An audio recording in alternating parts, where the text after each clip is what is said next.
আসলে আমরা এখন যে স্থানে আছি সেটা হচ্ছে কি ফুলপুর জমিদার বাড়ি। আসলে এটা পুরান সেই জমিদার বাড়ি। আমরা আজকে কোটালীপাড়া থেকে এই জমিদার বাড়িতে আসলাম। আসার পরে যে প্রথমে ঢোকার জন্য প্রবেশ পথে 20 টাকা টিকিট। আর এখান থেকে ভিতরে ভিতরে একটা জায়গা আছে পুকুর, সেই পুকুরটা খুব ভালো একটা ভিউ আসলে। আর বাড়িটার যে ডিজাইন, আসলে সেই ডিজাইনটা দেখলে যে কোনো মানুষ মনোমুগ্ধকর হয়ে যাবে।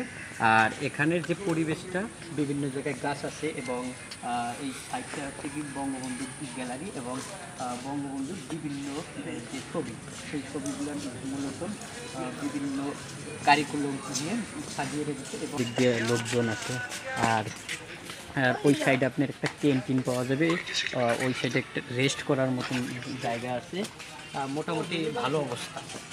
আমি ঘুরতে আসলাম এবং ঘুরতে আসার পরে যেটা দেখলাম একটা ভালো জায়গা, এবং এই জায়গায় যে কোনো মানুষ ঘুরতে আসতে পারেন এবং আপনারাও ঘুরতে আসতে পারেন, কোনো সমস্যা নেই।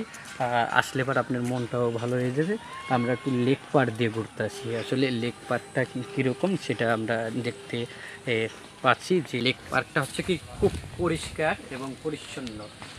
একটা ময়লা এরকম থাকে না আসলে। রাজবাড়ি মানে যেটা জমিদার বাড়ি, সেই জমিদার বাড়ির মতনই আসে।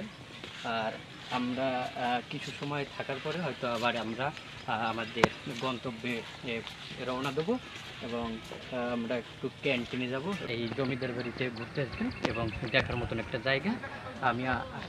আমরা কয়েকজন এখানে এসেছি এবং ভবিষ্যতেও আসবো। আসলে আমার খুব ভালো লাগছে এবং ভিডিওটা ভালো লাগলে অবশ্যই সবাইকে শেয়ার করে দেবেন। সবাইকে ধন্যবাদ।